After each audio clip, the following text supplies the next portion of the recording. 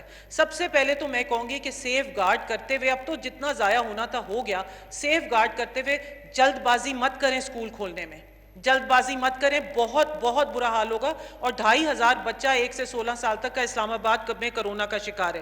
سر جب 1 کروڑ اور 20 لاکھ عوام ان امپلائمنٹ کا شکار ہوگی تو یہ تلوار ان کے بچوں پہ گرے گی, they will be out of school and we need to do something. ایک ہائر باڈی بنائیں, آپ ایک کمیٹی بنائیں جو صرف ایجوکیشن کے بارے میں دیکھیں, not only federal but other صوبوں کے اس وقت بڑی ضرورت ہے, کیونکہ وہ they are running like headless chicken all over the place. سر دوسری ایک آخری بات میں آپ کو کرنا چاہوں گی, political will end political commitment.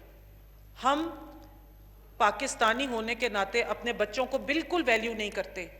جو میرے اور آپ کا بچہ ہے وہ تو ہم نے پرائیویٹائز کر لیا, وہ پرائیویٹ ہسپتال میں جاتا ہے, وہ پرائیویٹ اسکول میں جاتا ہے, وہ پرائیویٹ یونیورسٹی میں جائے گا, چاہے وہ یہاں ہو چاہے وہ باہر ہو. مگر خدارا اس وقت یہ موقع ہے, پاکستان بہت بڑا ہے سر, کہ ہم ایجوکیشن کو اپنی first priority, Who would disagree? Who in this house will disagree that education has to be the first priority?